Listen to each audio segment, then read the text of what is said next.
Di tengah pandemi COVID-19 ini, banyak dari kita yang masih tetap dituntut untuk bekerja atau produktif dan mengadakan meeting walaupun dari rumah. Masyarakat ramai-ramai mencari dan beralih ke aplikasi video conference. Universitas Ubudiyah Indonesia merekomendasikan kamu untuk menggunakan Google Meet. Untuk kamu yang belum tahu cara menggunakannya, simak video berikut ini. Masuk ke situs berikut ini lewat browser Chrome, Mozilla, Firefox, dan lain-lain.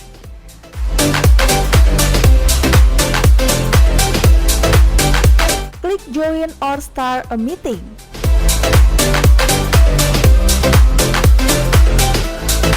Situs akan meminta izin untuk mengakses kamera dan mikrofon.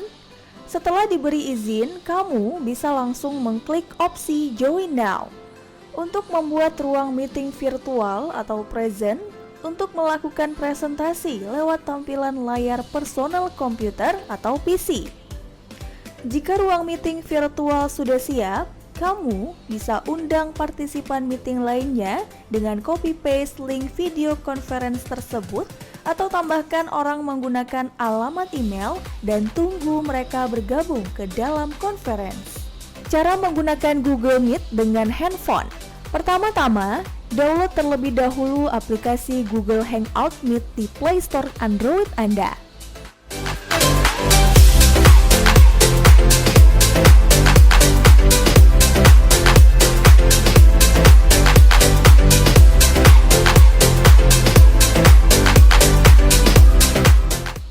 Setelah selesai download, selanjutnya kamu akan diminta untuk sign up menggunakan email Gmail.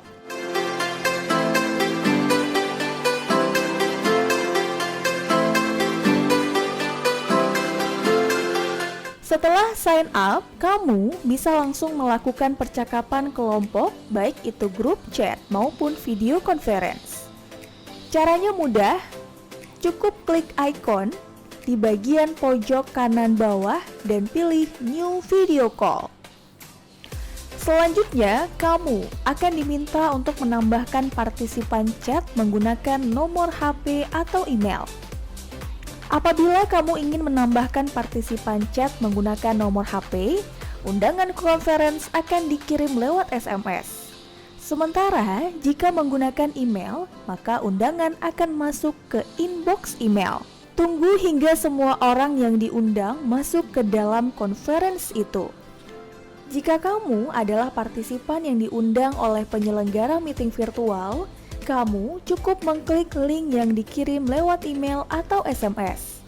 Setelah itu, kamu akan secara otomatis bergabung dalam video conference tersebut.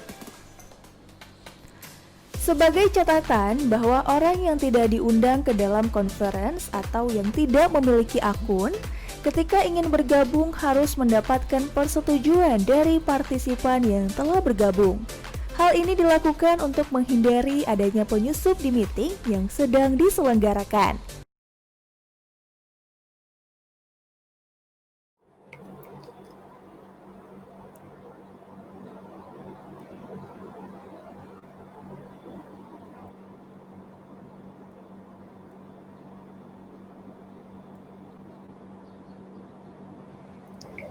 Oke, Assalamualaikum warahmatullahi wabarakatuh.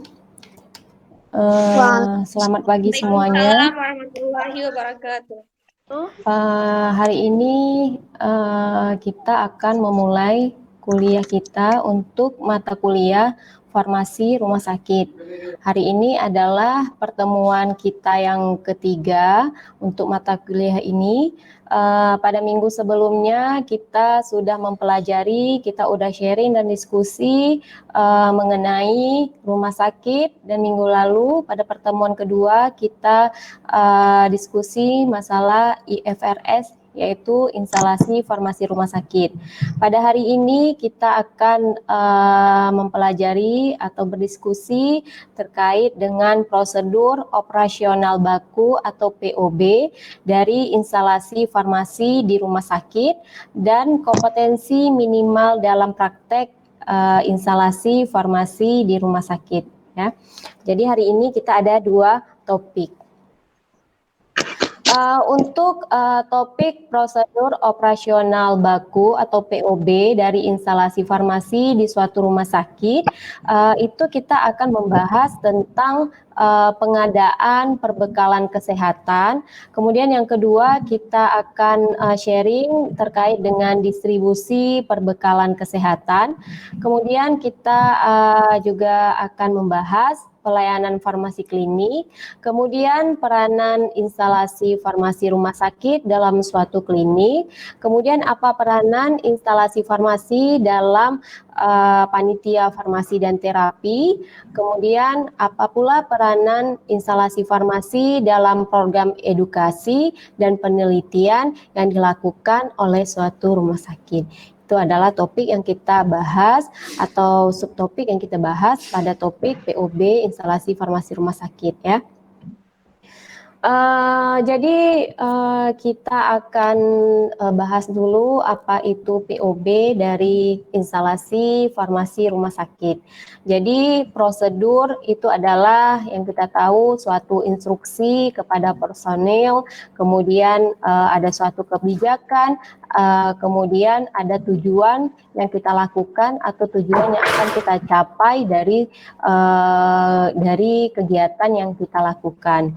Jadi prosedur itu berkaitan dengan tiap pernyataan dalam kebijakan mutu yang menguraikan cara kelompok manusia atau personil yang ada di dalam suatu organisasi atau unit tersebut dalam departemen, memadukan upaya mereka memenuhi kebijakan yang telah ditetapkan oleh suatu pimpinan.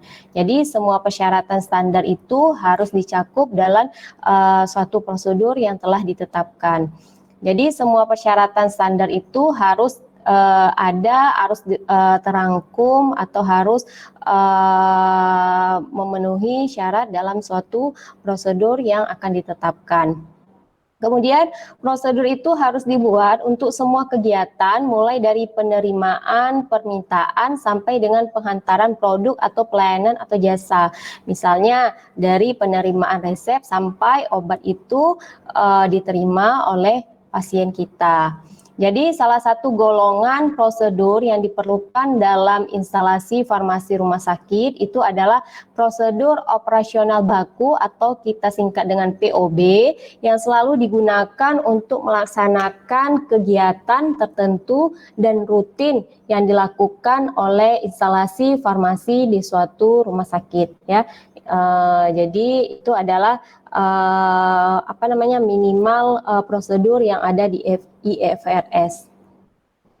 Kemudian yang pertama itu ada pengadaan dan perbekalan kesehatan.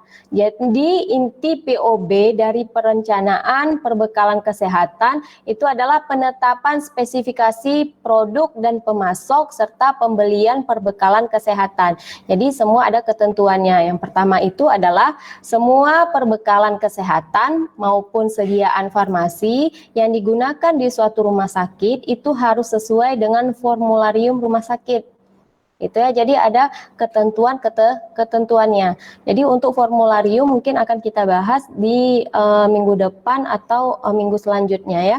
Kemudian yang kedua, itu semua perbekalan kesehatan atau sediaan farmasi yang digunakan di rumah sakit itu harus dikelola hanya oleh instalasi farmasi rumah sakit. Jadi tidak ada departemen lain atau bagian lain yang mengelola itu kecuali IFRS. Ya, jadi semua perbekalan kesehatan, semua produk kesediaan farmasi itu dikelola oleh instalasi farmasi di suatu rumah sakit.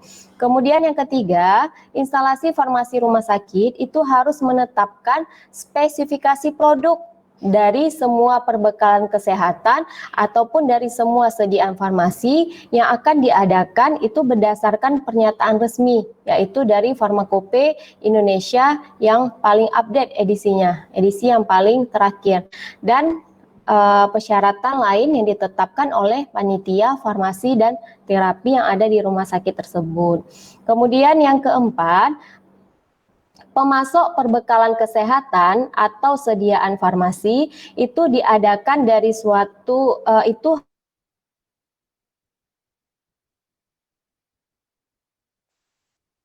semua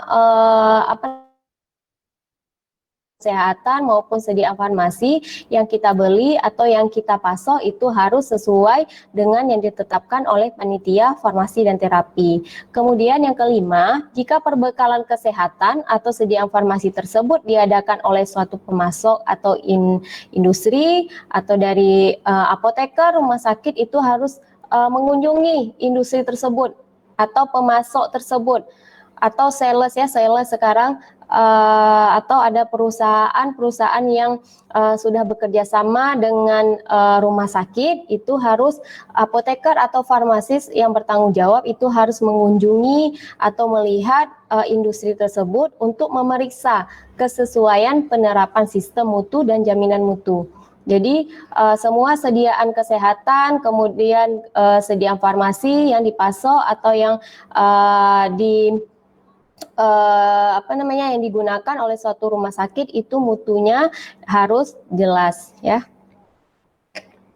Kemudian yang selanjutnya inti POB dari produksi sediaan farmasi. Jadi POB itu ada banyak ya. Yang tadi pemasokan perbekalan kesehatan. Yang ini yang kedua adalah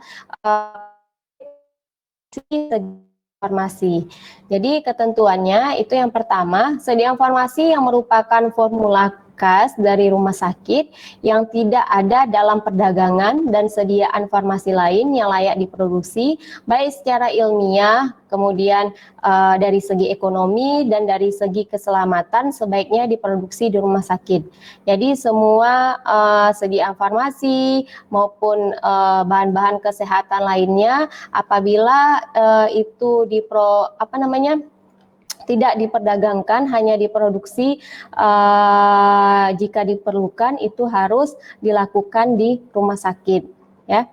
Kemudian yang kedua, produksi semua sediaan farmasi yang dilakukan di rumah sakit adalah tanggung jawab dan kelola oleh instalasi farmasi rumah sakit ya. Jadi itu adalah tanggung jawab dari IFRS. Kemudian memenuhi obat yang baik, sedemikian sehingga sediaan farmasi yang diproduksi mutu, kemudian aman digunakan dan harus ditinjau juga atau diperhitungkan keselamatannya dari segi produksi ya. Jadi itu adalah syarat-syarat dari POB produksi sediaan farmasi. Jadi intinya semua sediaan farmasi itu dibuat atau diproduksi di rumah sakit. Kemudian semua proses produksi itu adalah tanggung jawab IFRS dan semua hasil dari produksi sediaan farmasi atau sediaan kesehatan lainnya itu harus memenuhi syarat mutu, keamanan dan keselamatan ya, itu intinya. Kemudian yang selanjutnya inti POB penyimpanan sediaan farmasi. Jadi untuk produksi, kemudian setelah kita produksi, kita simpan itu juga ada syarat dan ketentuannya. Yang pertama itu adalah semua perbekalan kesehatan maupun sediaan farmasi itu harus disimpan di bawah tanggung jawab IFRS. Jadi setelah diproduksi itu juga harus disimpan dan itu adalah tanggung jawab dari IFRS. Jadi tidak boleh setelah diproduksi diserahkan ke bagian yang lain.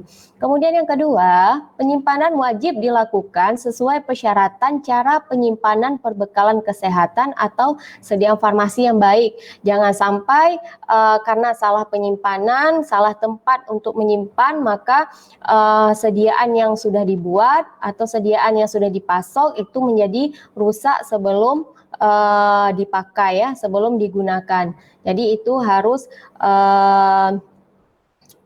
diteliti ya, harus dilihat lagi syarat cara penyimpanan perbekalan farmasi yang baik. Kemudian yang ketiga, sistem administrasi penyimpanan itu harus diadakan dengan baik dan teratur untuk kemudahan memperoleh data yang benar. Jadi misalnya sediaan farmasi itu disimpan di dalam suatu gudang ya atau dalam satu tempat, maka penyimpanannya itu harus terdata, harus tersusun dengan rapi itu untuk kemudahan pendataan dan pengambilan jika diperlukan ya.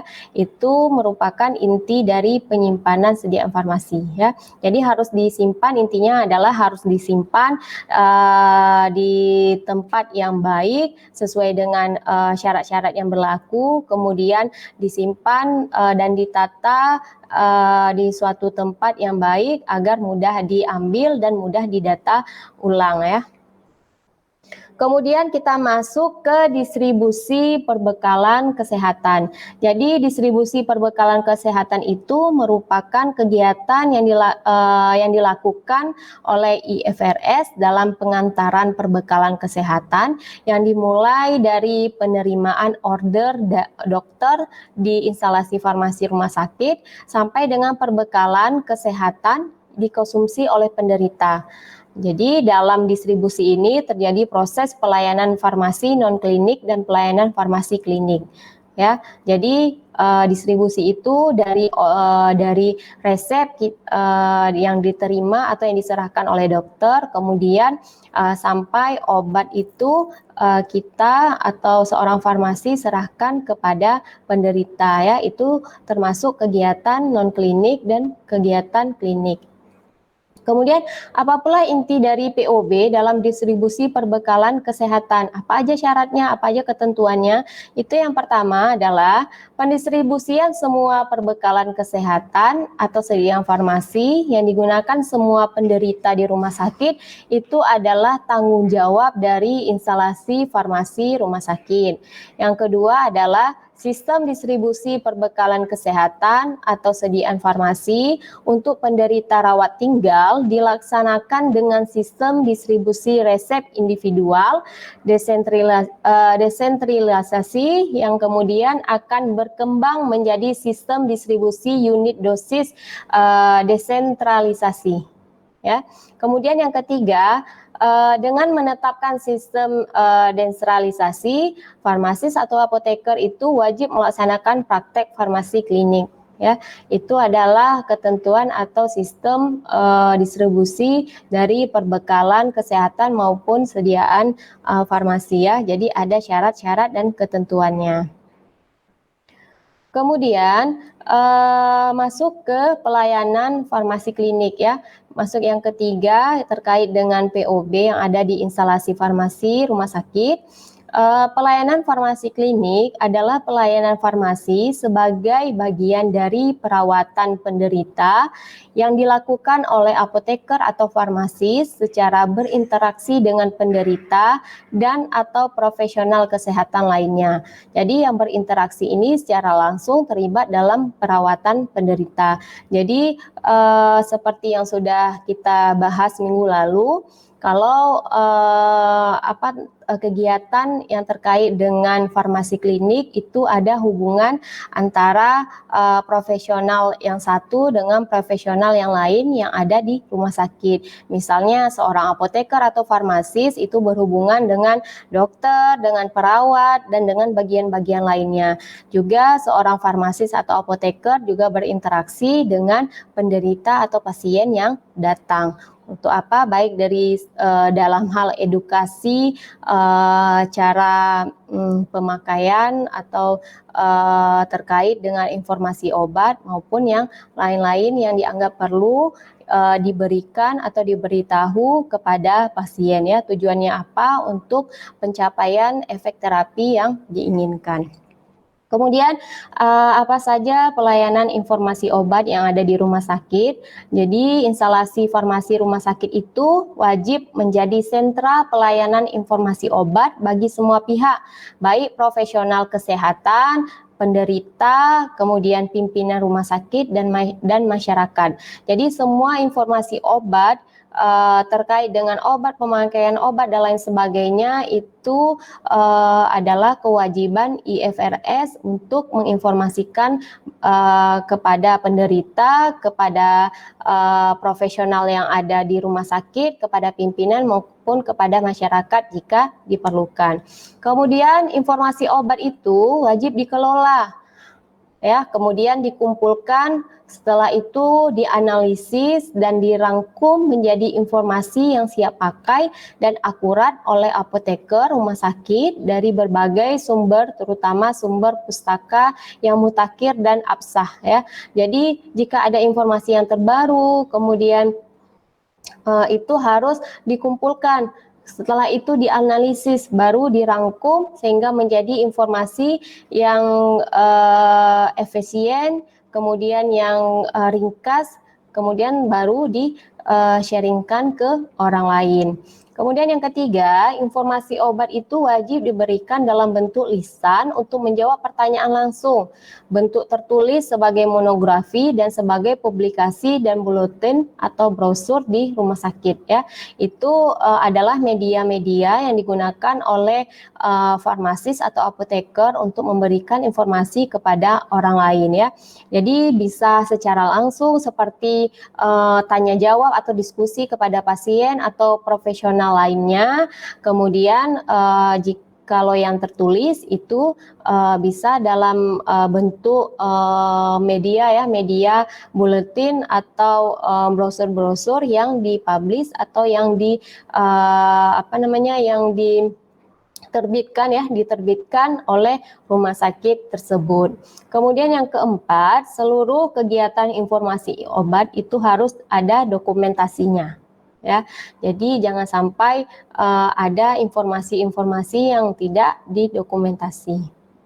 Nah, itu merupakan bagian dari pelayanan informasi obat yang dilakukan atau yang menjadi tanggung jawab dari instalasi farmasi di suatu rumah sakit. Kemudian kita masuk ke inti POB dalam proses penggunaan obat. Ya, jadi apoteker atau farmasis di suatu rumah sakit itu wajib dan mampu memberikan informasi atau konsultasi kepada dokter yang akan memilih obat untuk seseorang penderita tertentu jika diminta. Ya, jadi hubungan antara apoteker, farmasis, dan dokter itu harus berhubungan baik, saling berdiskusi, saling memberi informasi. Itu tujuannya adalah agar efek terapi dari suatu pasien itu dapat tercapai. Jadi tidak boleh ada ego saya harus saya yang memilih atau saya menentukan, itu sama ya. Jadi harus saling berhubungan dengan baik. Yang kedua, apoteker wajib mengambil sejarah pengobatan penderita rawat inap yang baru masuk ke rumah sakit, kemudian diminta atau tidak oleh dokter dan merekam semua obat yang telah digunakan sebelum masuk rumah sakit dan hasilnya dialami penderita tersebut dan dalam rekaman sejarah pengobatan. Itu kita sebut dengan rekam medik ya, yang sudah kita bahas minggu lalu. Jadi semua sejarah pengobatan, kemudian obat yang sudah dikonsumsi sebelum pasien datang ke rumah sakit atau pengobatan-pengobatan lainnya terkait dengan juga tentang data diri pasien dan lain sebagainya, itu semua terekam dalam rekam medik ya. Kemudian yang ketiga, resep atau order dokter wajib dikaji oleh apoteker di rumah sakit terhadap semua aspek dan disesuaikan dengan kriteria penggunaan obat yang ditetapkan oleh panitia farmasi dan terapi dan sejarah pengobatannya sebelum menyediakan obat. Jadi rekam medik itu sangat penting ya, sangat penting untuk menentukan obat yang akan diberikan selanjutnya kepada pasien ya. Kemudian yang keempat, instalasi farmasi wajib membuat profil pengobatan tiap penderita. Jadi informasi yang harus ada di dalamnya itu adalah data diri pribadi dari pasien. Ya, misalnya seperti nama, jenis kelamin, kemudian statusnya apakah sudah berkeluarga, ya, apakah sudah menikah dan lain sebagainya, nomor telepon, data alamat rumah dan lain sebagainya. Jadi yang terkait dengan data diri pribadi dari pasien. Kemudian data demografi, kemudian data obat penderita yang telah dan sedang digunakan lengkap dengan regimennya, kemudian data pemeriksaan laboratorium rumah sakit jika pasien tersebut melakukan tes lab, kemudian ada data lain yang berkaitan dengan pengobatan. Itu IFRS itu wajib membuat profil dari setiap pasien. Jadi data-data pasien itu harus lengkap ya. Jadi nanti kita istirahat sebentar setelah jeda iklan berikut ini ya.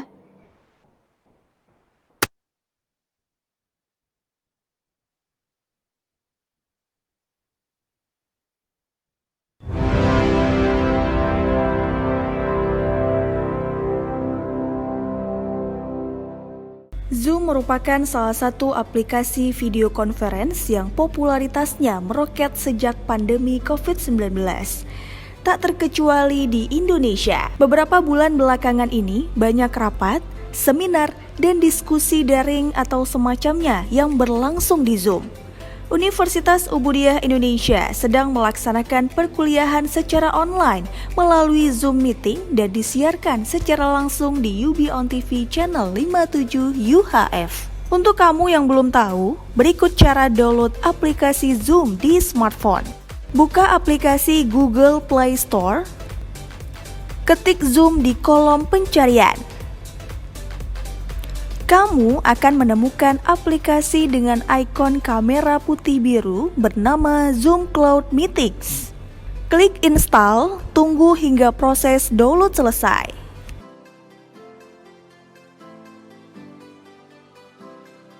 Selanjutnya, setelah proses download dan instalasi selesai, buka aplikasi Zoom. Kamu akan menemukan 3 pilihan: Join a Meeting, Sign Up, Sign In. Untuk kamu yang ingin mengunduh atau download Zoom di laptop, maka dapat melihat tutorialnya sebagai berikut ini. Pastikan laptop kamu terhubung ke jaringan internet, buka browser, kunjungi situs resmi Zoom atau ketik zoom.us pada bagian alamat, masuk ke halaman Download Center dan tekan tombol download. Akan muncul menu pop-up download dan tekan tombol save file. Tunggu hingga proses pengunduhan selesai.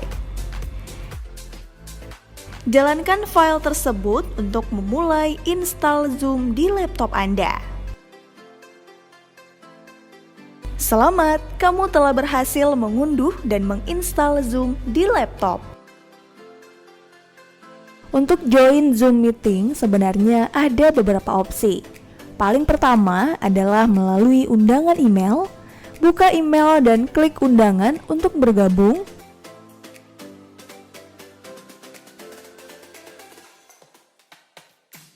Setelahnya, kamu akan diminta untuk mengunduh atau meluncurkan Zoom.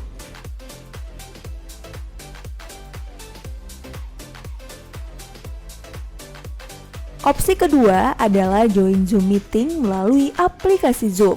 Kamu tinggal masuk ke aplikasi, lalu meeting yang ada di bagian atas untuk melihat semua undangan rapat. Pilih rapat yang ingin dihadiri, kemudian pilih join. Berikut tutorialnya. Buka aplikasi Zoom Cloud Meeting.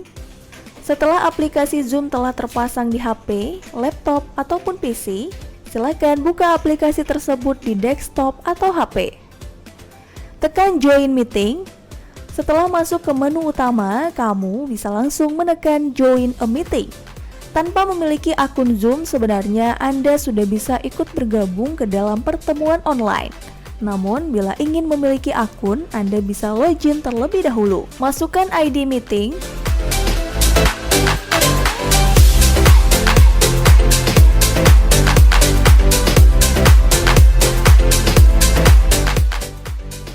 dan selamat, Anda telah bergabung untuk meeting online.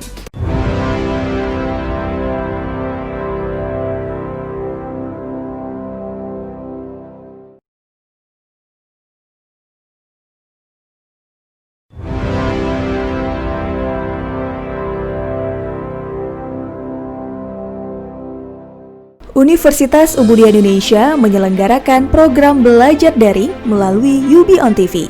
Di tengah pandemi COVID-19 ini, UI terus berinovasi dengan menyelenggarakan perkuliahan secara daring. Saksikan perkuliahan khusus mahasiswa Universitas Ubudiah Indonesia semester ganjil dengan praktisi dan akademisi yang berpengalaman, lulusan dalam dan di luar negeri. Untuk program studi S1 Ilmu Kesehatan Masyarakat, D3 Kebidanan, S1 Ilmu Gizi, D4 Kebidanan, S1 Farmasi, S1 Teknik Informatika, S1 Sistem Informasi, S1 Manajemen, S1 PGSD, dan S1 Psikologi.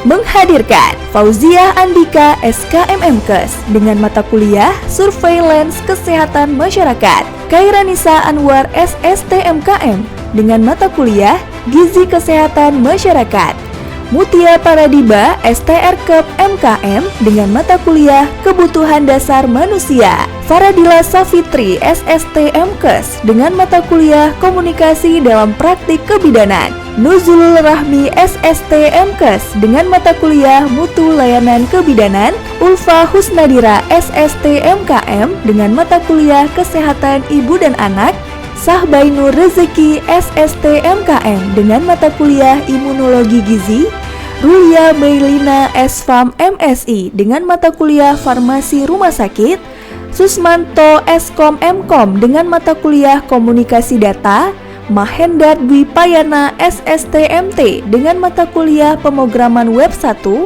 Zuhar Musliana STMT dengan mata kuliah Pemrograman Berbasis Web, Zaufi Ardian Eskom MEng dengan mata kuliah Audit Sistem Informasi, Mulkan Fadil STMkom dengan mata kuliah E-commerce, Armia STMSC dengan mata kuliah Manajemen TV Streaming, Raudatun Nuzul ZA SSTMKes dengan mata kuliah Askap Neonatus, Dwi Rahmalia MPSI dengan mata kuliah Psikologi Perkembangan 1.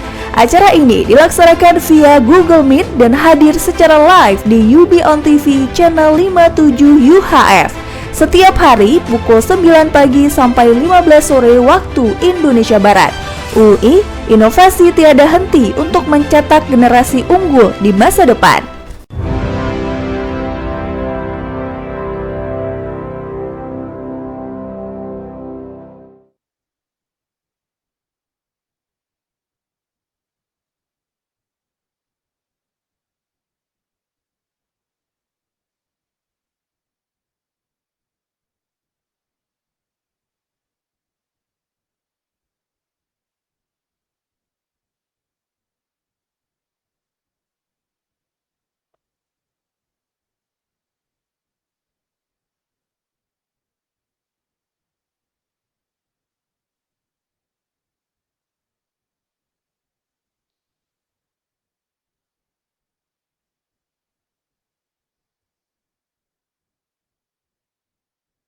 Ulang ah.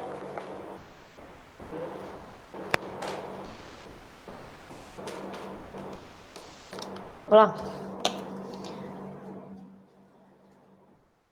Oke, kita balik lagi. Tadi kita sudah membahas inti POB untuk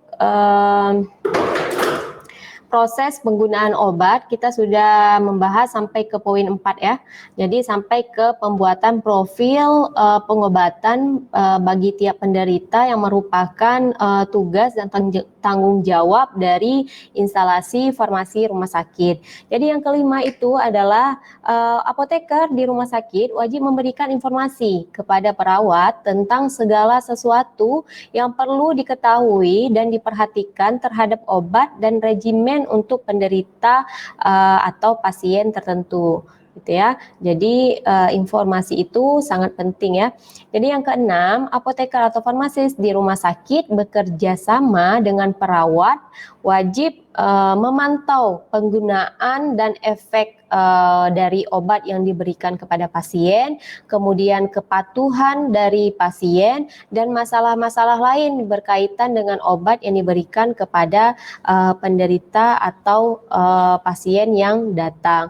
Jadi setelah pasien mendapatkan obat itu tugas apoteker atau farmasis tidak sampai di situ. Jadi tugasnya masih berlanjut itu sampai pasien itu menggunakan obat dengan patuh, kemudian memantau efek-efek yang dihasilkan atau efek yang dialami dari penderita. Apakah efek terapinya tercapai, apakah ada efek samping atau masalah-masalah lain yang diderita atau yang dialami oleh penderita atau pasien selama mengkonsumsi obat yang diberikan. Kemudian, apoteker atau farmasis yang ada di rumah sakit wajib memberikan edukasi, ya, informasi kepada penderita yang akan dipulangkan atau dibebaskan sedemikian rupa sehingga penderita mampu mengenal dan menggunakan obatnya secara mandiri sesuai dengan anjuran dokter. Jadi misalnya ada pasien yang rawat inap, setelah kondisi pasien mulai membaik, pasien tersebut boleh pulang atau boleh meninggalkan rumah sakit, maka apoteker itu wajib memberikan edukasi dulu, memberikan edukasi terkait dengan obat sebelum pasien itu pulang. Jadi tujuannya apa? Tujuannya agar pasien tersebut bisa mengkonsumsi atau menggunakan obatnya secara mandiri dan tentunya sesuai dengan penggunaan yang tepat, ya. Jadi jangan sampai terjadi kesalahan dalam penggunaan atau dalam mengkonsumsi obat tersebut, ya. Jadi harus diedukasi dulu pasiennya. Kemudian yang kedelapan, farmasis atau apoteker yang ada di rumah sakit itu harus mampu membantu dokter dalam pengelolaan penderita di UGD, antara lain memberikan informasi tentang antidotum dan informasi obat bagi penderita-penderita tertentu, ya. Kemudian yang ke-9, apoteker atau farmasis yang ada di rumah sakit mengadakan kunjungan bersama tim medik dan harus mampu memberikan informasi kepada tim tentang penderita obat tertentu, ya. Jadi informasi itu sangat penting. Apabila salah informasi atau informasi itu tidak diberikan atau tidak di-sharing, ya, di-sharing ke orang lain, ke profesional yang lain yang ada di rumah sakit, pasti akan terjadi hal-hal yang tidak kita inginkan. Kemudian selanjutnya kita masuk ke POB dalam pemantauan dan pelaporan reaksi obat yang merugikan atau ROM, ya, reaksi obat yang merugikan. Jadi yang pertama, apoteker di rumah sakit itu harus mampu bekerja sama dengan sesama pihak, antara lain kepada penderita, ya, atau kepada pasien kita, kemudian perawat yang ada di rumah sakit, kemudian dokter serta PFT atau panitia farmasi dan terapi untuk melaksanakan program pemantauan dan pelaporan reaksi obat yang merugikan. Jadi harus saling bekerja sama, ya, apabila terjadi reaksi obat yang merugikan dari pasien, ya, pada pasien. Kemudian yang kedua, apoteker di rumah sakit itu harus mampu melaksanakan atau melakukan analisis dari sentra reaksi obat yang merugikan tertentu dan membuat laporan kepada PFT, panitia farmasi dan terapi, yang kemudian PFT tersebut menyebarkannya kepada seluruh staf medik. Ya, jadi apabila terjadi ROM, apoteker itu wajib memberitahu kepada PFT dan PFT akan bekerja sama atau men-sharing informasi tersebut ke staf-staf medik lainnya. Kemudian kita masuk subtopik selanjutnya, yaitu inti POB, peranan instalasi farmasi rumah sakit dalam panitia yang berkaitan dengan obat yang ada di rumah sakit. Jadi apoteker di rumah sakit itu harus ada yang menjadi anggota panitia yang berkaitan dengan obat di rumah sakit ya. Jadi harus bergabung ya, misalnya dalam PFT. Kemudian yang kedua, apoteker dalam kepanitiaan itu harus mampu berperan aktif sehingga kepanitiaan tersebut mendapatkan masukan yang perlu dalam pelaksanaan tugas dan fungsinya. Ya, jadi harus aktif dalam suatu kepanitiaan ya. Kemudian kita masuk ke peranan instalasi farmasi dalam farmasi klinik. Mungkin di slide sebelumnya kita juga sudah bahas sedikit ya tentang kegiatan farmasi klinik di rumah sakit yang dilakukan atau yang menjadi tanggung jawab dari instalasi farmasi rumah sakit. Jadi IFRS berperan sebagai unit pelayanan dan unit produksi. Ya, apa yang diproduksi? Yang diproduksi adalah perbekalan kesehatan atau sediaan farmasi. Unit pelayanan yang dimaksud adalah pelayanan yang bersifat manajemen atau yang kita golongkan ke kegiatan non-klinik. Itu adalah pelayanan yang tidak bersentuhan langsung dengan pasien atau tenaga kesehatan lainnya seperti kegiatan administratif ya yang sudah kita bahas atau kita diskusikan pada minggu kedua ya, minggu lalu. Kemudian pelayanan farmasi rumah sakit yang menyediakan unsur logistik atau perbekalan kesehatan atau aspek administratif. Ya, jadi ada banyak peran instalasi farmasi di rumah sakit, baik itu dalam kegiatan yang tergolong non-klinik maupun kegiatan yang berhubungan dengan pasien atau profesional lainnya yang ada di rumah sakit yang kita golongkan ke dalam kegiatan klinik ya. Kemudian yang selanjutnya itu adalah peranan instalasi farmasi dalam PFT, yaitu panitia farmasi dan terapi. Jadi seperti yang kita bahas tadi bahwa apoteker di rumah sakit juga harus memiliki ya atau bergabung dalam suatu panitia atau organisasi-organisasi yang terkait dalam bidang mereka. Jadi PFT ini atau Panitia Farmasi dan Terapi adalah suatu kelompok penasehat dari staf medik dan bertindak sebagai garis komunikasi antar staf medik dengan instalasi farmasi di rumah sakit ya. Jadi semua informasi itu instalasi farmasi wajib memberikan laporan kepada PFT, kemudian PFT ini akan berkomunikasi dengan staf medik lainnya yang ada di rumah sakit.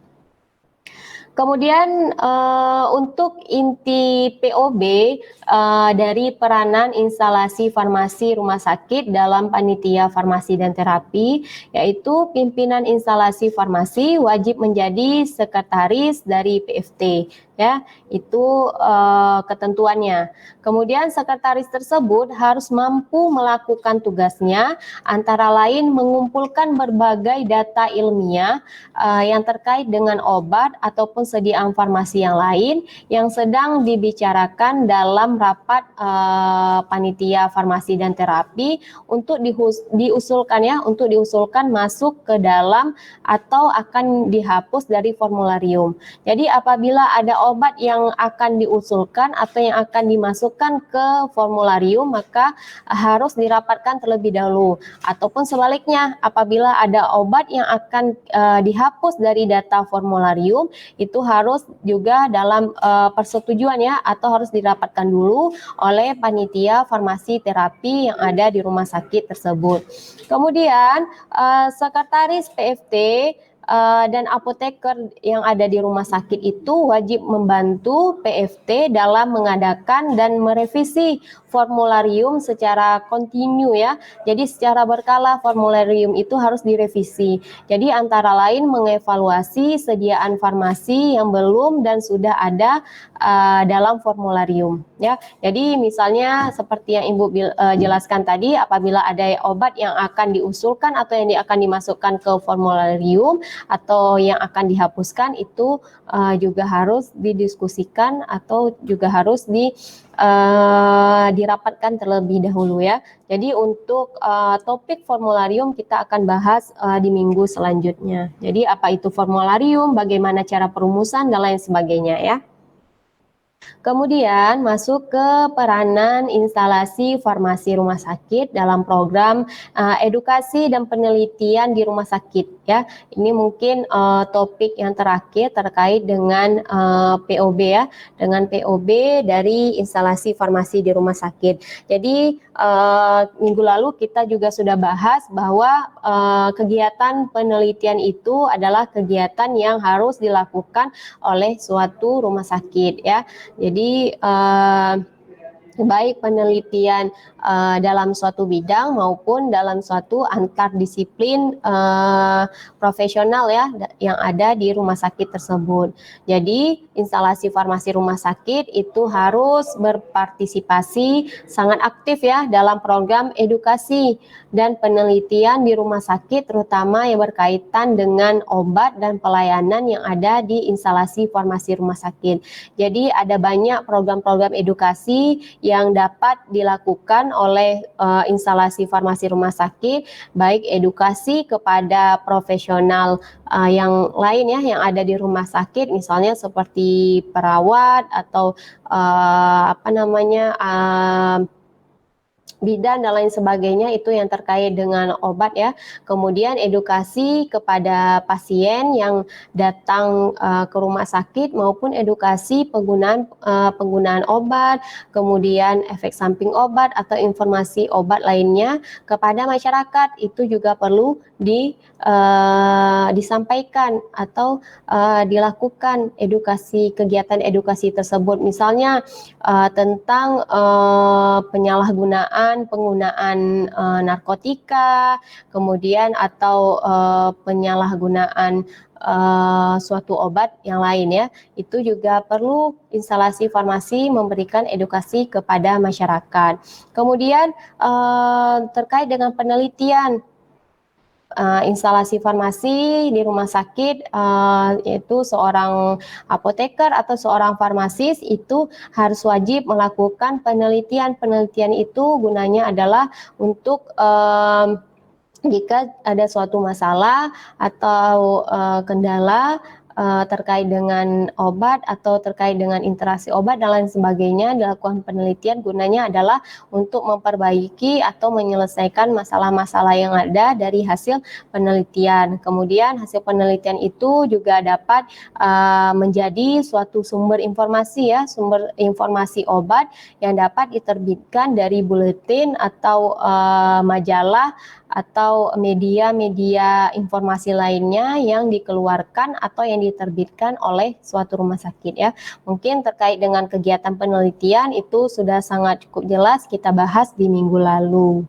Kemudian apa saja inti dari POB terkait dengan peranan instalasi farmasi dalam kegiatan edukasi dan penelitian yang dilakukan di rumah sakit. Jadi apoteker yang ada di rumah sakit itu wajib atau harus berpartisipasi dan mampu dalam pelaksanaan program edukasi internal maupun edukasi eksternal ya, baik program atau kegiatan edukasi yang dilakukan di dalam rumah sakit maupun di luar rumah sakit ya. Itu misalnya kepada masyarakat ya, masyarakat luas, memberikan edukasi terkait dengan penggunaan atau informasi-informasi yang lain yang dianggap masyarakat itu perlu tahu. Kemudian yang kedua, instalasi farmasi harus memiliki personil apoteker atau farmasis yang mampu menjadi peneliti di rumah sakit dalam bidang farmasetik ataupun dalam bidang klinik ya. Jadi jangan sampai seorang farmasi itu tidak ada jiwa peneliti ya, tidak ada jiwa untuk meneliti.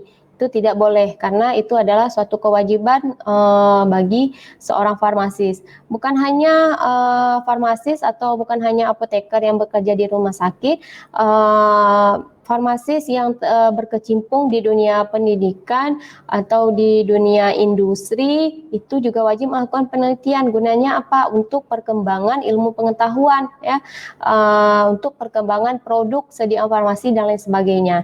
Ya, jadi tanamkan dari sekarang jiwa meneliti, jiwa ingin meneliti, ya, dalam diri kalian. Apalagi kan ini sebentar lagi udah semester 7, mau penelitian, mau sidang, ya. Itu dari sekarang terus gali passionnya, mau meneliti di bidang apa, karena farmasi itu luas, bisa di bidang klinik, bisa di bidang sains, ya, baik itu kimia atau fisika yang terkait dengan farmasi, ataupun biologi, ataupun farmakologi, atau pengen ke klinik, ya, itu sesuai dengan passion kita, passion kalian, ya, pengen meneliti apa, ya.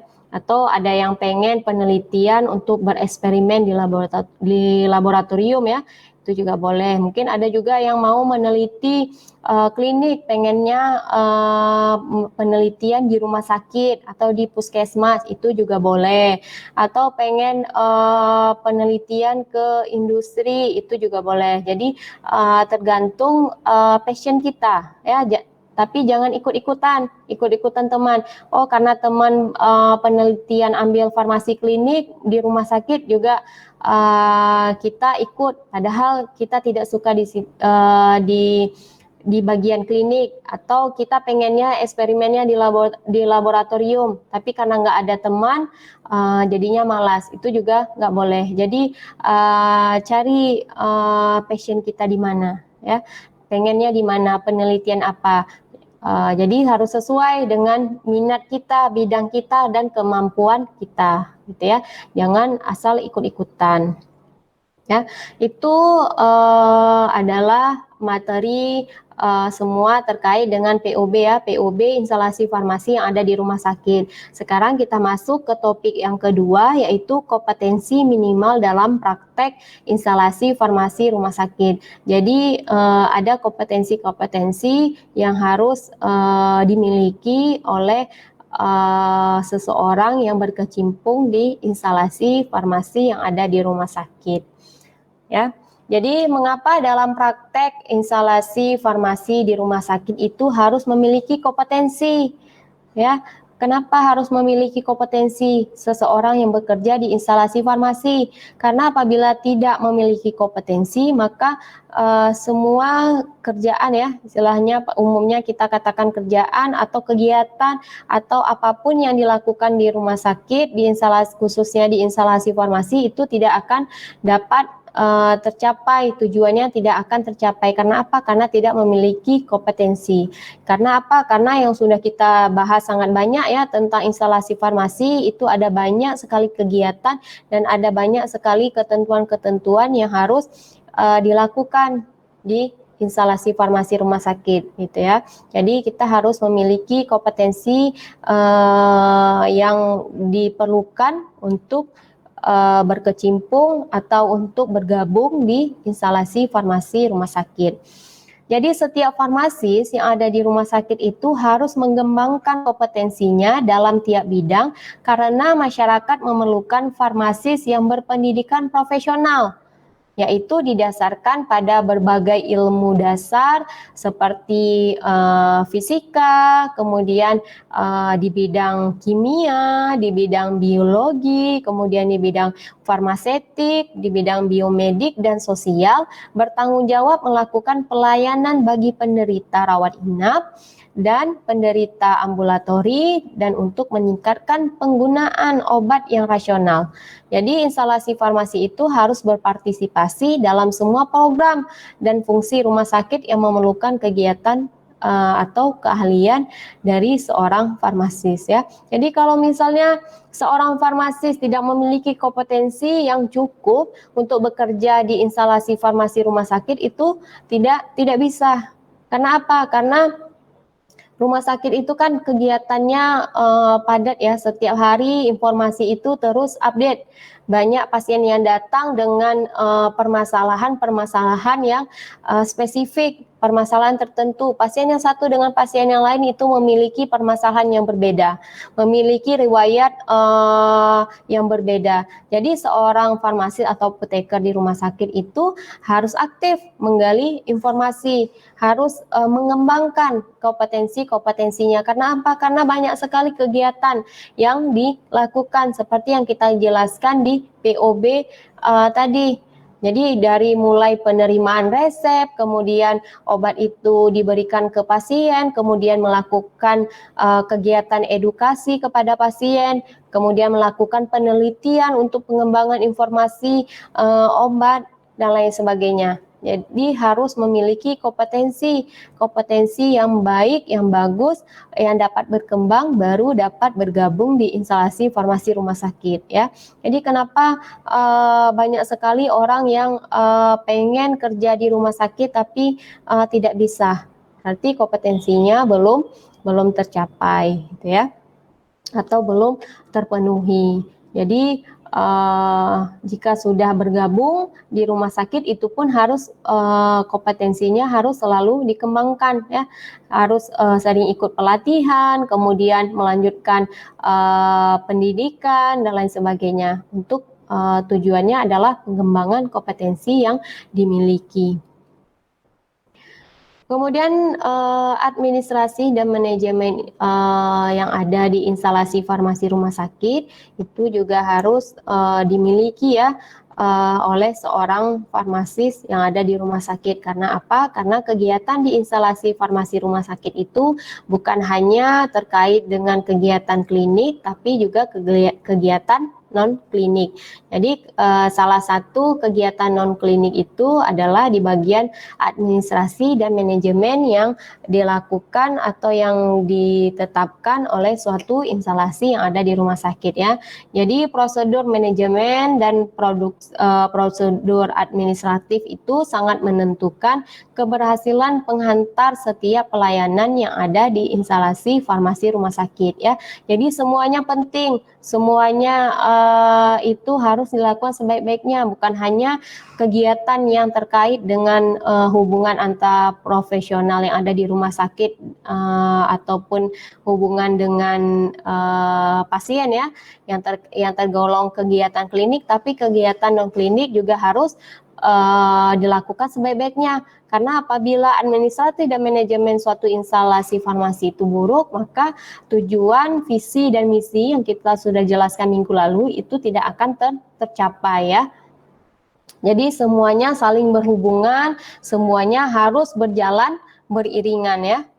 Kemudian pimpinan instalasi farmasi rumah sakit itu harus memahami sistem pelayanan kesehatan pada umumnya ya, dan fungsi khusus rumah sakit sehingga sasaran dari instalasi farmasi ini dapat tercapai dengan bekerja sama dengan semua bagian-bagian yang lain ya yang ada di rumah sakit, dan dengan melakukan berbagai program dan berbagai kepanitiaan yang memastikan kontinuitas pelayanan bagi penderita ya. Jadi semuanya harus saling berhubungan. Jika administrasi dan manajemen di rumah sakit itu bagus, maka rumah sakit tersebut sudah digolongkan berhasil ya, karena memiliki manajemen yang sangat baik. Manajemen rumah sakit itu tergantung dengan manajemen unit-unit yang bergabung atau yang termasuk di dalamnya. Salah satunya adalah instalasi farmasi rumah sakit. Jadi satu unit yang lain, bagian yang satu, departemen yang satu itu harus saling berhubungan dan berjalan dengan sebaik-baiknya. Kemudian tanggung jawab di bidang administrasi dan manajemen yaitu perencanaan ya, semua kegiatan, semua program yang akan dilakukan itu harus direncanakan sebaik-baiknya. Tujuannya adalah agar kegiatan atau program tersebut dapat tercapai. Kemudian memadukan berbagai pelayanan profesional. Jadi apabila berkecimpung atau membicarakan terkait dengan rumah sakit itu tidak tidak lepas dari satu bagian saja, karena rumah sakit itu dibangun dari berbagai macam departemen-departemen yang ada di dalamnya. Ya, jadi semuanya harus dipadu-padankan agar pelayanan profesional yang ada di rumah sakit itu berjalan sebagaimana mestinya. Kemudian merencanakan anggaran belanja, ya, semua pengeluaran yang ada di rumah sakit atau di suatu departemen yang ada di dalam rumah sakit itu juga harus memiliki anggaran belanja yang baik atau yang sesuai, ya. Itu sudah kita bahas di minggu pertama di topik rumah sakit. Kemudian pengendalian persediaan, ya. Jadi persediaan yang ada itu harus dikelola dengan sebaik-baiknya, ya. Jangan sampai suatu bahan habis tapi tidak ada tapi belum ada pemasoknya. Jadi misalnya seperti bahan seperti alkohol tiba-tiba sudah habis stoknya di rumah sakit, itu juga tidak boleh. Jadi makanya kenapa persediaan farmasi itu harus disimpan sedemikian rupa di suatu tempat atau di gudangnya. Karena apa? Karena agar mudah dan efisien untuk melihat ketersediaan dari bahan-bahan tersebut, ya. Jadi jumlahnya, kemudian kualitasnya itu juga harus diperhatikan atau dilihat setiap hari. Kemudian pengkajian biaya, ya. Jangan sampai ada biaya-biaya yang di luar perencanaan. Kemudian keefektifan biaya itu juga harus disesuaikan dengan syarat-syarat, ya, syarat-syarat terkait dengan perbelanjaan sedia farmasi yang pada minggu lalu sudah kita bahas. Kemudian ada audit, ya, terkait dengan mutu dari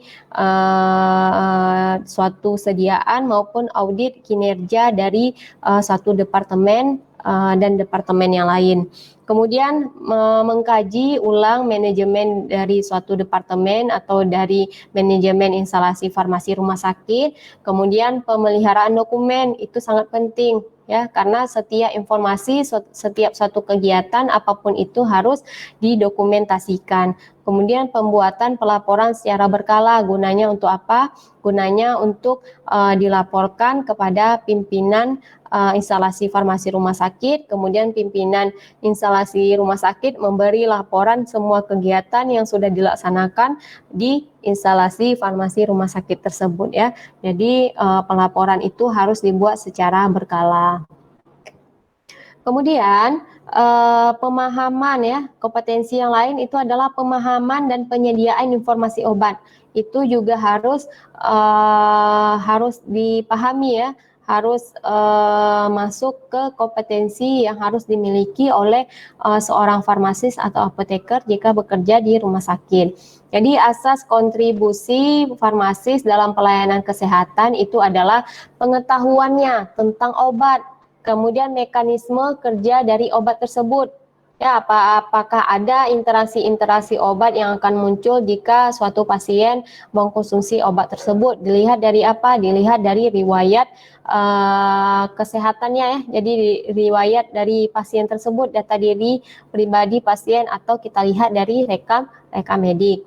Kemudian instalasi farmasi rumah sakit adalah sentra informasi obat, karena instalasi ini wajib memelihara sumber informasi yang sesuai, ya. Jadi tidak boleh ada manipulasi data-data, ya. Jadi semua informasi, semua data pasien itu digunakan sebaik-baiknya, ya. Jadi sesuai dengan syarat-syarat yang berlaku. Kemudian apoteker itu harus mampu menggunakan pengetahuan ilmu dasar dan pengetahuan farmaseutik untuk menjelaskan pengaruh obat kepada pasien, ya. Ini adalah minimal kompetensi yang harus dikuasai, harus dimiliki oleh farmasis atau apoteker yang ingin bekerja di rumah sakit, ya. Jadi harus tahu tentang obat, kemudian mekanisme obat, interaksi yang mungkin terjadi, kemudian harus tahu terkait dengan pengetahuan farmaseutik, ya.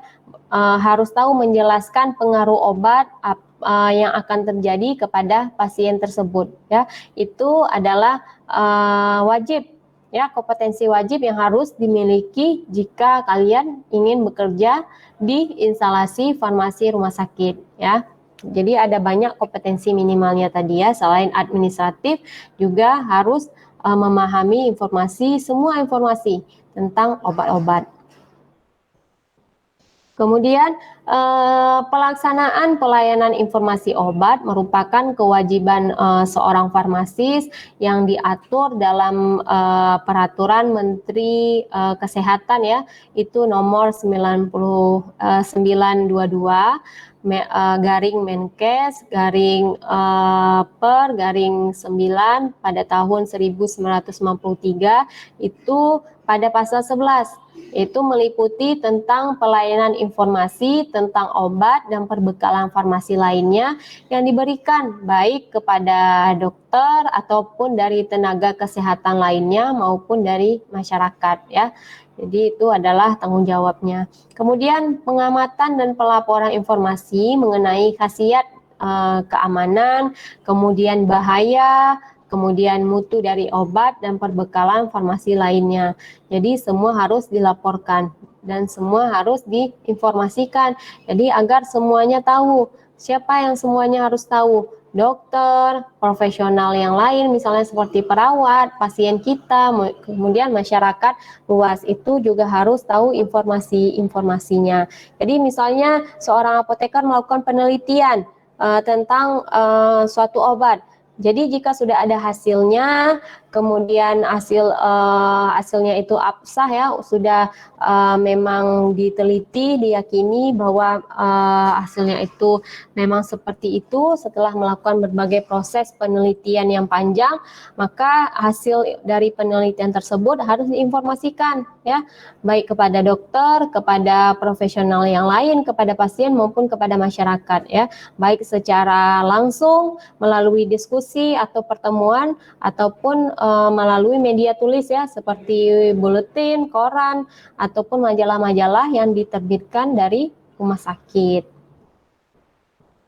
Kemudian, kegiatan pelayanan informasi obat ini tujuannya apa? Tujuannya adalah untuk menunjang ketersediaan dan penggunaan obat yang secara rasional itu harus berorientasi kepada pasien, kepada tenaga kesehatan dan pihak-pihak lain yang terkait. Ya, itu adalah tujuan dari kegiatan pelayanan informasi obat. Kemudian memberikan layanan informasi obat sesuai dengan kebutuhan pasien, tenaga kesehatan dan pihak-pihak lainnya. Jadi apabila ingin memberikan informasi obat kepada pasien, itu yang diberikan adalah informasi obat yang sesuai dengan yang diberikan kepada pasien atau yang dikonsumsi oleh pasien tersebut. Jangan memberikan informasi obat yang tidak digunakan atau tidak dikonsumsi oleh pasien tersebut ya. Jadi informasinya itu harus tepat gitu ya. Jadi baik informasi tentang obatnya, efek sampingnya, kemudian mekanisme kerja obat yang mungkin secara sederhana kita jelaskan kepada pasien ya dengan bahasa yang umum yang dapat dimengerti. Kemudian juga tentang penggunaannya, misalnya cara pakainya, dan lain sebagainya ya, jarak pakai, kemudian apa saja yang tidak boleh dikonsumsi bersamaan dengan obat tersebut ya, agar tidak terjadi interaksi-interaksi yang tidak diinginkan. Gitu ya, jadi informasinya juga harus sesuai dengan yang dibutuhkan oleh pasien ya. Jangan semua obat dijelaskan kepada pasien. Jadi pasien itu bakal pusing sendiri. Kenapa banyak sekali yang diberikan informasinya padahal dia hanya mengkonsumsi misalnya 1 atau 2 obat. Jadi yang hanya diberikan informasinya adalah hanya obat yang dikonsumsi oleh pasien tersebut. Kemudian ketersediaan obat merupakan salah satu pelayanan kefarmasian yang dilakukan dalam menentukan jenis dan jumlah obat yang ada di dalam apotek ya, yang ada di rumah sakit tersebut. Dan jadi jadi apoteker itu atau farmasis itu yang menentukan jenisnya, kemudian jumlahnya itu harus juga disesuaikan. Jangan sampai stok obat atau sediaan farmasi lainnya itu kosong ya. atau tidak tersedia pada saat dibutuhkan atau diperlukan. Itu sangat fatal ya. Jadi harus disesuaikan jumlahnya, jenisnya pada saat dilakukan proses pemasokan atau pembelian sediaan farmasi atau kesediaan kesehatan lainnya. Kemudian ketersediaan obat di apotek merupakan faktor utama dalam menghadapi persaingan dengan apotek di sekitarnya. Ini misalnya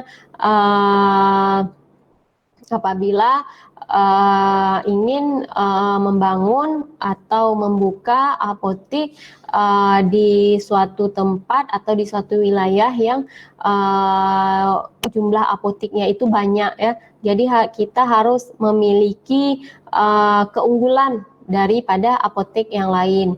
Jadi dari segi misalnya tata kelola, kemudian tata letak dari apotek dan ketersediaan jumlah obat maupun jenis obat yang memadai ya atau yang lengkap itu juga menjadi keunggulan suatu apotek dapat bersaing dengan apotek yang ada di sekitarnya. Kemudian ketersediaan obat dalam suatu apotek itu meliputi variasi jenis. Jadi tidak boleh hanya di apotek tersebut hanya menyediakan sedikit jenis obat. Jadi harus menyediakan berbagai jenis obat agar apotek tersebut memiliki kesan yang baik dari pengunjung atau pasien yang datang membelinya. Jadi jangan sampai apabila ada pasien yang datang tapi obatnya tidak tersedia. Ya, jadi masyarakat atau pasien tersebut tidak akan datang kembali ke apotek kita. Kenapa? Karena sudah memiliki kesan bahwa apotek kita ini tidak lengkap, gitu ya. Kemudian tipe ukuran kemasan barang yang dijual. Jadi misalnya itu harus bervariasi dari kemasan yang kecil, yang sedang, dan yang besar. Jadi apapun yang diminta oleh pasien atau orang yang datang ke apotek kita itu harus memenuhi permintaannya ya. Jangan sampai kita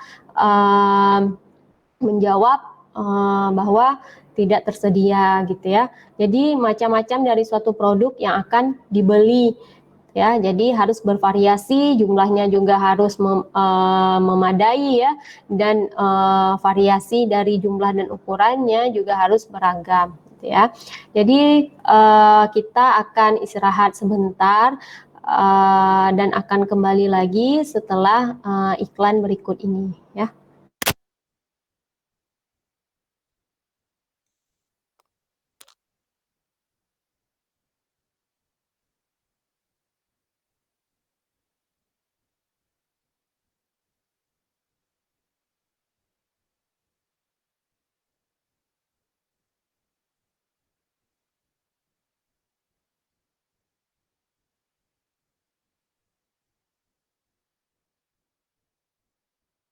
Di tengah pandemi COVID-19 ini, banyak dari kita yang masih tetap dituntut untuk bekerja atau produktif dan mengadakan meeting walaupun dari rumah.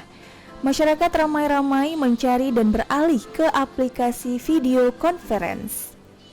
Universitas Ubudiyah Indonesia merekomendasikan kamu untuk menggunakan Google Meet. Untuk kamu yang belum tahu cara menggunakannya, simak video berikut ini. Masuk ke situs berikut ini lewat browser Chrome, Mozilla, Firefox, dan lain-lain.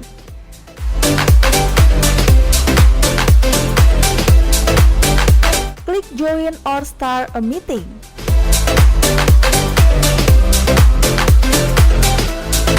Situs akan meminta izin untuk mengakses kamera dan mikrofon. Setelah diberi izin, kamu bisa langsung mengklik opsi Join Now untuk membuat ruang meeting virtual atau present untuk melakukan presentasi lewat tampilan layar personal komputer atau PC. Jika ruang meeting virtual sudah siap, kamu bisa undang partisipan meeting lainnya dengan copy paste link video conference tersebut Atau tambahkan orang menggunakan alamat email dan tunggu mereka bergabung ke dalam conference. Cara menggunakan Google Meet dengan handphone. Pertama-tama, download terlebih dahulu aplikasi Google Hangout Meet di Play Store Android Anda.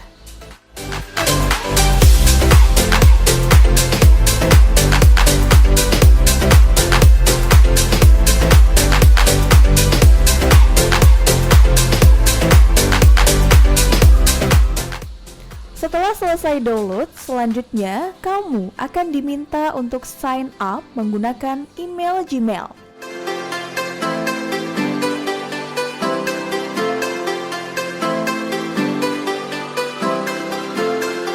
Setelah sign up, kamu bisa langsung melakukan percakapan kelompok, baik itu grup chat maupun video conference. Caranya mudah, cukup klik icon di bagian pojok kanan bawah dan pilih New Video Call. Selanjutnya, kamu akan diminta untuk menambahkan partisipan chat menggunakan nomor HP atau email. Apabila kamu ingin menambahkan partisipan chat menggunakan nomor HP, undangan conference akan dikirim lewat SMS. Sementara, jika menggunakan email, maka undangan akan masuk ke inbox email. Tunggu hingga semua orang yang diundang masuk ke dalam conference itu.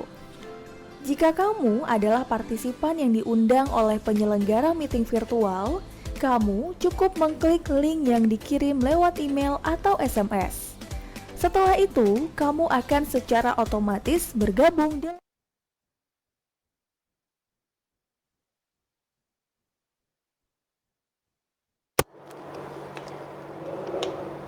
Oke, kita kembali lagi ke program e-learning ya untuk mata kuliah farmasi rumah sakit.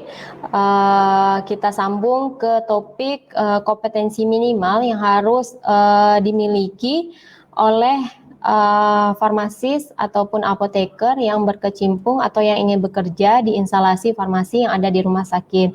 Jadi untuk kompetensi yang lainnya itu adalah terkait dengan pengembangan dan pelaksanaan formulasi produk dan program pengemasan yang dilakukan di suatu IFRS. Ya, jadi farmasis rumah sakit itu harus tanggap pada kebutuhan bentuk sediaan dan formulasi khusus yang tersedia secara komersil yang mencakup pengetahuan dan pengemasan yang sesuai ya. Itu merupakan salah satu kompetensi ya yang harus dimiliki oleh seorang farmasis.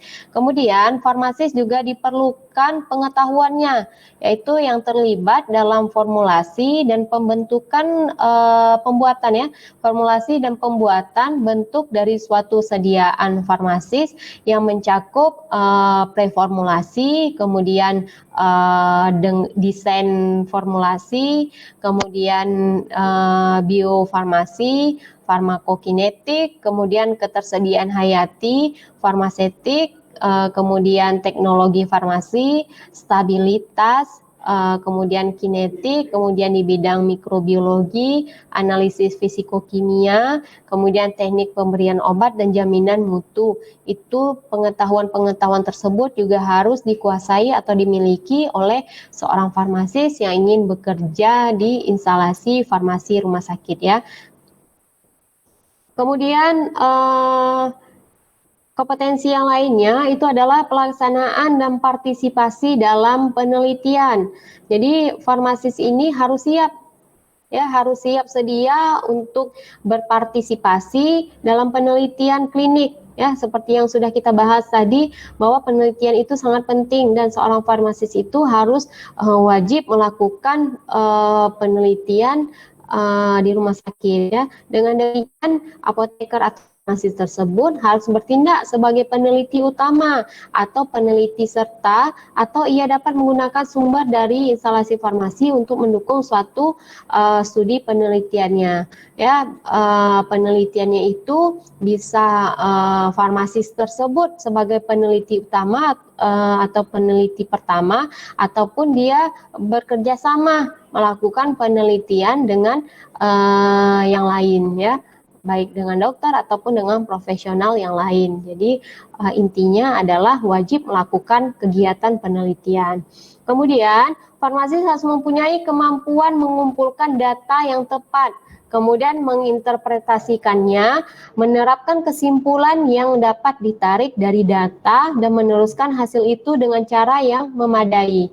Jadi suatu latar belakang pendidikan, kemudian pemahaman dan pelatihan yang sesuai dalam metodologi penelitian, termasuk kriteria dan struktur pelaporan dari penelitiannya, itu juga harus dimiliki kompetensi tersebut oleh seorang farmasis ya. Dapat melakukan penelitian, kemudian dapat menarik kesimpulan atau membuat pelaporan dari hasil penelitian yang telah dilakukannya. Kemudian selanjutnya itu adalah pengembangan dan pelaksanaan pelayanan yang berorientasi pada penderita. Jadi tanggung jawab utama IFRS ini adalah menjamin mutu pelayanan dan produk yang diserahkan, kemudian terpadu dengan program pengendalian distribusi obat di rumah sakit secara keseluruhan ya. Mungkin itu sudah sangat rinci kita jelaskan atau kita bahas di minggu lalu tentang IFRS, apa tujuannya, kemudian visi misinya, sasarannya, dan program-program yang akan atau yang dapat dilakukan oleh suatu instalasi farmasi rumah sakit untuk untuk berkembang ya. Kemudian farmasis ini wajib melakukan audit mutu pelayanan baik pada proses maupun hasil atau kedua-duanya, guna menjamin mutu pelayanan yang diberikan pada penderita dan untuk memastikan manfaat yang sesuai dari pelayanan farmasis yang diberikan oleh penderita ya. Jadi semua kegiatan itu tujuannya adalah memberikan yang terbaik atau memberikan pelayanan yang terbaik kepada penderita atau pasien yang datang ke rumah sakit tersebut. Kemudian yang selanjutnya itu adalah pelaksanaan dan partisipasi dalam kegiatan edukasi ya. Jadi kegiatan edukasi itu adalah kegiatan yang wajib juga yang dilakukan oleh instalasi farmasi rumah sakit ya. Jadi farmasis rumah sakit itu wajib mengembangkan suatu program yang direncanakan dan terkoordinasi sehingga program residensi merupakan suatu pengalaman edukasi yang berarti dalam pengembangan praktisi di masa depan. Misalnya nih kalian melakukan praktek di suatu rumah sakit ya, itu juga merupakan pengalaman edukasi pembelajaran kalian untuk mendapatkan apa informasi bagaimana keadaan atau kegiatan yang real nyatanya yang ada di rumah sakit ya. Kemudian dalam rumah sakit yang bersamaan dengan program akademik, farmasi rumah sakit juga harus mengetahui yang mendalam tentang programnya sendiri, kemudian materi edukasi serta tujuan fase akademik untuk membantu dalam mengkoordinasi program residen dengan program akademik ya. Misalnya nanti ini semester 7, insya Allah kalau pandemi ini sudah berakhir, kalian akan melakukan KP ya, kerja praktek di rumah sakit. Jadi rumah sakit atau instalasi farmasi yang akan kalian jadikan sebagai lahan untuk KP itu juga memiliki program tersendiri mereka ya, ada program tersendiri untuk kegiatan mahasiswa-mahasiswa yang praktek di departemennya gitu ya. Jadi mungkin nanti akan kalian alami bagaimana suka duka bekerja di rumah sakit ya. Jadi itu adalah beberapa kompetensi minimal yang wajib dimiliki oleh seorang farmasis jika ingin berkecimpung atau bekerja atau bergabung di instalasi farmasi yang ada di rumah sakit ya. Mungkin topik kita hari ini tentang POB IFRS dan kompetensi minimal farmasi rumah sakit kita cukupkan sampai di sini. Kita masuk ke sesi tanya jawab ya.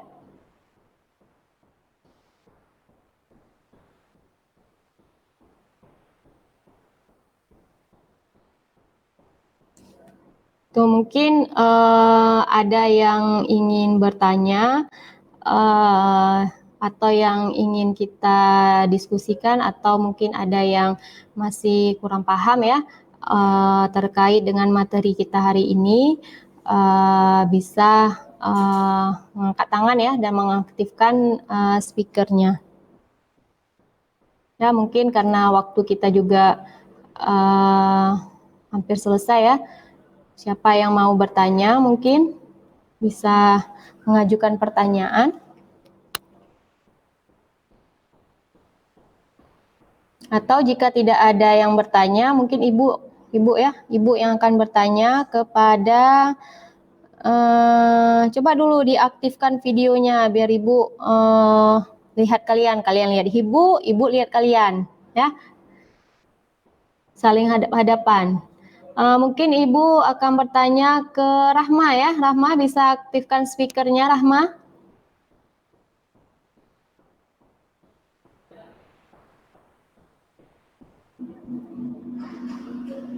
Rama? Ya, Bu. Iya. Ya. Ibu mau tanya ke Rahma, dari pembahasan kita hari ini, apa yang sudah banyak ya kita diskusikan hari ini terkait dengan POB, instalasi farmasi rumah sakit, dan kompetensi minimal yang harus dimiliki yang ingin berkecimpung di IFRS ya. Mungkin Ibu mau bertanya ke Rahma, apa saja nih minimal kompetensi yang harus dimiliki sehingga nantinya ya Rahma bisa bekerja di instalasi farmasi rumah sakit.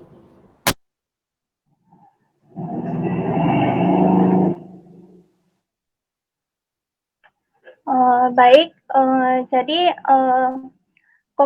minimal kompetensi yang harus dimiliki oleh seorang farmasis yang bekerja di rumah sakit, yaitu antara lain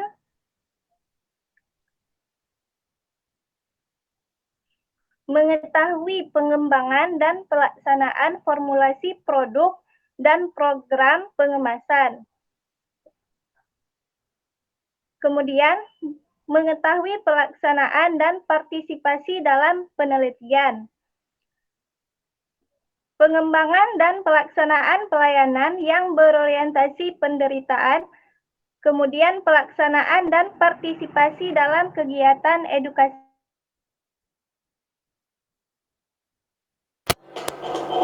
Ya, itu beberapa minimal kompetensi yang harus kita miliki jika kita bekerja di rumah sakit ya, juga termasuk kompetensi di bagian administratif dan manajemen ya, karena itu juga termasuk dari kegiatan non klinik ya. Mungkin untuk hari ini kita cukupi perkuliahan kita terkait dengan POB dan kompetensi minimal yang ada di yang harus dimiliki ya oleh farmasis yang bekerja di instalasi farmasi rumah sakit. Insya Allah kita akan bertemu kembali di program e-learning minggu depan pada jadwal dan hari yang sama ya. Mudah-mudahan kita selalu sehat dan dilindungi oleh Allah Subhanahu wa taala. Ibu akhiri, wabillahi taufik wa hidayah. Assalamualaikum warahmatullahi wabarakatuh. Waalaikumsalam warahmatullahi wabarakatuh.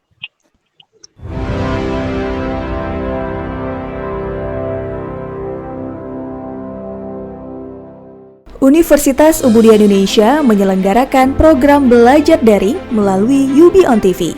Di tengah pandemi COVID-19 ini, UI terus berinovasi dengan menyelenggarakan perkuliahan